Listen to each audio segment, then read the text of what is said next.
Okay guys, welcome back to the channel. It's your boy Jay going over a house we're working on. This is gonna be our rental property. So we're treating it a little bit different than we do whenever we're doing a flip. In this particular case, we're gonna be going over a lot of the paint today, as you guys can see behind me. We're also gonna be going over a lot of the updates that we did to the baseboards. We did a lot of demo work in the meantime, but we also have a lot more to go over because we wanna really get in depth with this episode. So let's not wait any longer, let's get right into it, let's go.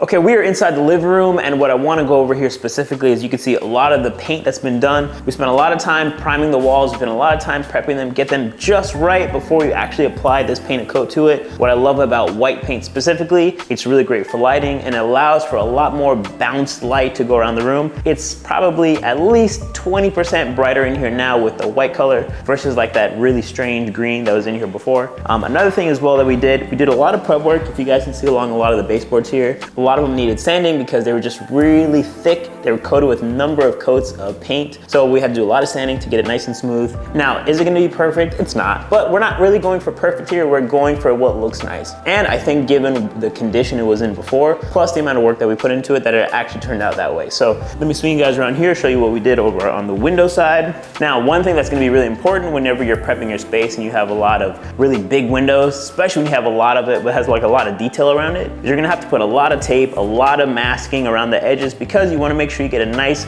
tight seal over the glass so you don't get paint all over your glass and you're not coming back after and scraping it with a razor. It's such a pain, it's the last thing you want to go through. So having great prep work is always a really important piece to having a nice paint job. The last thing I want to show you guys are the floors, right? Now in here we have some really beautiful hardwood floors, so we wanted to make sure we cover them up really nicely because when it's all said and done, we're going to come back over here, we're going to clean up the floors really well. Once they're all clean, you're going to see the space is going to be just ready for rental.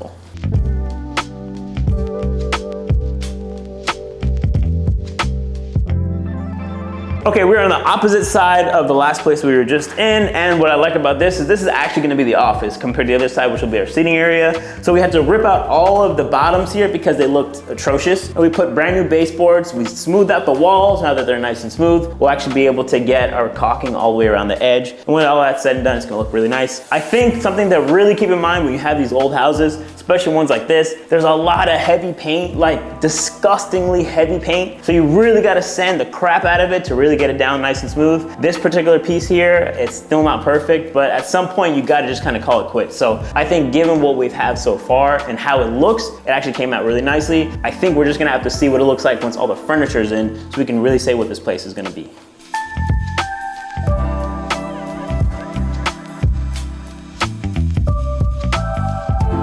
Okay, we're in the first guest bedroom, and with this particular room here, we did a lot of work with the walls, trying to get them smoothed out. I mean, like how it is in a lot of the rest of the house, but this one in particular, because these are a lot of plaster walls still, they require so much more smoothing, so much more sanding to try to get them to look really nice. If you look up right here, we got our fan ripped down. On this side of the room, we got the mirror walls here for the closets, tore that out because I think all this stuff just looks so old, looks so dated, and it just has a much nicer refresh. We can put something in there that's a little bit more modern or something that you can find at a local store that isn't too expensive, but at the same time also looks really good. Now, another thing that we did, you guys can see, we got our new baseboard in on this side. Does it match this side? It does not. But again, this is a rental, so it doesn't need to be perfect, but we are still trying to make something that looks really nice. And at the same time, it's a closet. I mean, come on, it doesn't need to be perfect and it doesn't need to necessarily match because something that I plan to do with these units into the future, I'm actually gonna speak way into the future now, but I would really love to do some new construction like luxury townhouses in this room, on this lot. And it's gonna be something that all this one day is gonna be torn out of here. I know it's awful. It's always great to have original pieces with cute cottages and wood floors, but it's not necessarily the best use of land and time if I were to keep it like this forever. But at the same time, this is speaking way into the future. As of right now, I think what we have here is still a really good product. This is something that drives me crazy. If you look right here, so this is something I was just pointing out with my camera guy. Now, if you see this this gap here, all they had to do, like look at this piece of wood. All they had to do was just take this off and align it. God, that stuff drives me crazy. It's the laziness of construction that is probably the most infuriating, as opposed to the people who just don't know. I think you can be someone who has zero knowledge of anything and still know that these two pieces of wood should align with each other. It's just infuriating. Another thing, so once I put all my bad stuff aside, we look up, we have a lot of our vents have been taken down. Now, we took all the vents down because we're still gonna be painting over them. Now, people might think it's a bad idea to paint vents. It's actually not a bad thing. So once you remove it, you get it really nice and clean. And it's just a metal, and the paint that we're using, it actually bonds really well to that metal. So it's a great way to save some money as opposed to going out and buying all new vents. Now, the cost of those vents, you might say like, okay, you can't just spend $15 on a new vent. Well, remember, every little dollar adds up. So we're trying to save on all the places that we can. Plus, when you see it, when it's all done, you'll never know, and it's gonna look brand new.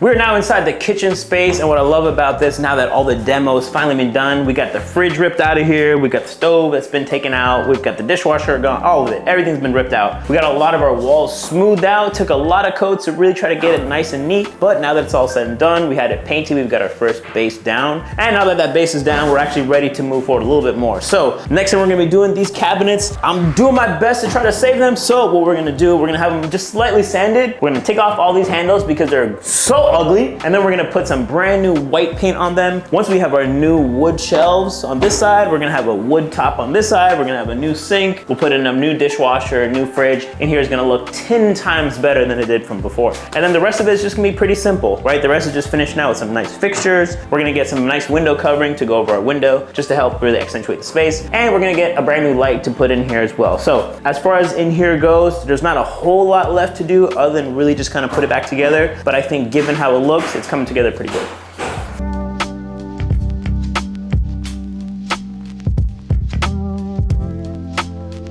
Inside the laundry room now, so if you guys look down, we have our first layer of floor that went in. So this is cement board. What's great about cement board is this is what you use as your backing for your tile. So if you guys remember from before, we had wood floors that were in here. Once we actually we had tile, we demoed all the tile. We got back to the raw wood. Once the raw wood was in place, we now are gonna put new tile on top of it. Well, the problem with the old tile, one, it was hideous. Two, it just didn't function very well because a lot of it had some cracking. So by getting rid of all the old tile, ripping up and getting back to the original subfloor, now we put this new cement board on top. With this new cement board on top, we're gonna put all of our mud, as they call it, like tile mud. That's gonna go down, and then our large format tile, which I've been using on a number of flips now, it's gonna go right on top of this. What it's gonna do for us is gonna make for in here being a lot easier to clean because the grout lines are gonna be a lot fewer and far between, as opposed to a smaller tile where you have grout everywhere. Now you have really big tiles, so there's just a lot less grout, so it's great for cleaning. The next thing it's gonna do, that's gonna be really nice, is that we're gonna get this water heater out of the space, and it's also gonna be a great backer for that. So in the event that you have a spill, again, we're in the laundry room, so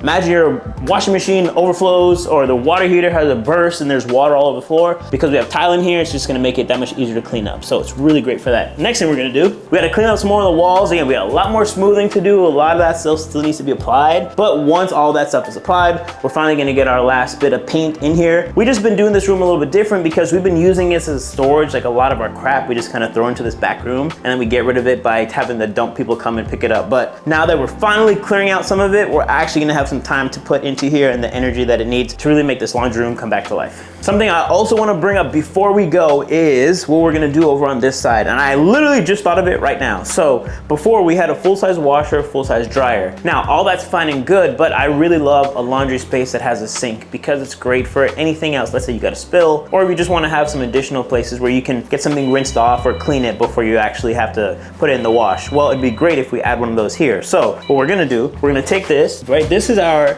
outlet for when it comes to our dryer, for our dryer vent. So the dryer connects to this and all of the lint goes out this and outside. We're gonna move this dryer vent over to here. Now, what that's gonna do, that's gonna allow for all of our dryer utilities to be right here. This is a 3-prong. This is a bit old. We're gonna put in a 4-prong because it has a ground. It's always good because in case your dryer or ever gets energized, meaning like it's electricity starts to run to it, remember, because they're metal, if ever it gets energized, this is what's gonna help protect against electric shock. So we're gonna switch this out to a 4-prong, move the vent over to the side, have our dryer here, let this be the space for our washer, and then add a little sink in the corner, and that's gonna allow for us to have our hot and cold water lines as well as our drain to go to that. I think it's gonna be a much better use of the space, and people are gonna be a lot happier as a result.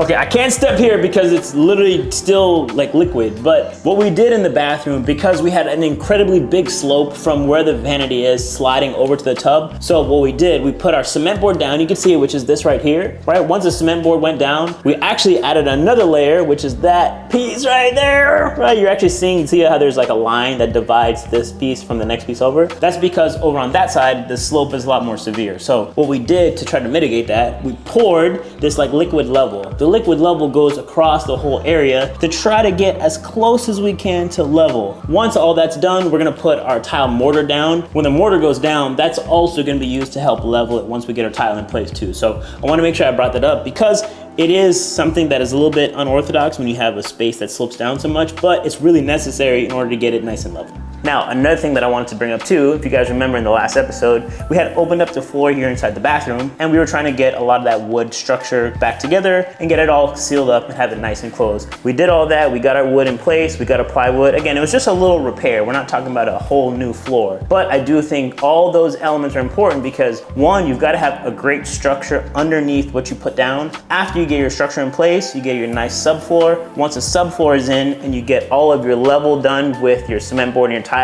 now it's gonna have a great floor that's really finished, so when the new person comes in or somebody staying in your space, they got no problems. Last thing to bring up before we finish out in the bathroom is what we did as far as the bottom of the shower diverter, all right? So we opened up the wall to see what was happening down there. We got it open. Once we saw it, this is actually a posi-temp valve. Now, what I love about posi-temp valves, they're actually a really common replacement for mowing. So if you go on Amazon, you can find really nice replacement trim pieces that can fit right over this existing valve. The reason why that's important is because it's a great cost savings. If we didn't find that replacement trim, you know, think of it like the silver or the black piece with the handle on it. If we didn't find one of those, we would essentially have to rip out the old valve, get the plumber to come back in here, put the new valve in, solder all the copper, a lot more work, a lot more time, a lot more money. But because we're able to reuse the existing trim, it's just gonna make it for a much better finish because we're saving a lot of money. Now, something that we did have to do, if you guys look up right here, we added in a shower head. Before, they only had a handheld. So what they did, they took the water line from the handheld, and it was a handheld that hung above so you can use it as a shower head and then take it down and use it as a handheld. Nothing's wrong with that, but personally, I just rather have a shower head because it's just a little bit more traditional, a little bit more conventional. So we have our plumber came in on the back side of the wall here through the laundry, ran a copper line. Actually, he didn't even run the copper line. Copper line was existing. They essentially just capped it where the shower head once was. So he uncapped it, put the new trim to get on there, and now we can actually fit a proper shower head over onto the wall. When all that's done, we're gonna have a new tile go in just like this guy to match it, and then we're gonna finish up with some grout and then refinish the entire wall. A lot of little things, a lot of annoying things, but I do think they're all important to get a nice finished bathroom.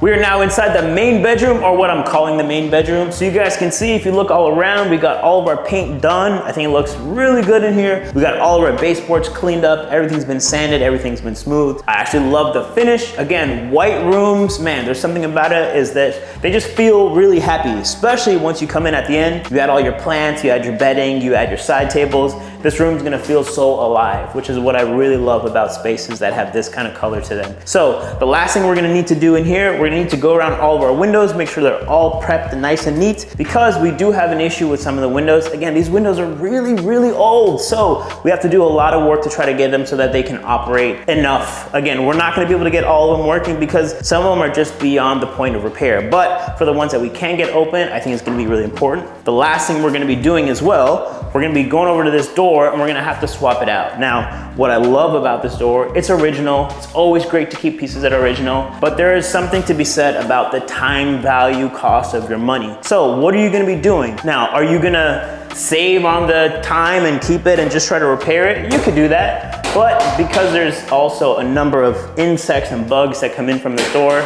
nobody's gonna be happy about that. So the best thing we can do, swap this guy out. I know, kiss it goodbye because it's beautiful, but at the end of the day, it's better that people feel happy and they don't have to worry about bugs and insects coming into the room than it is saving a 100-year-old door.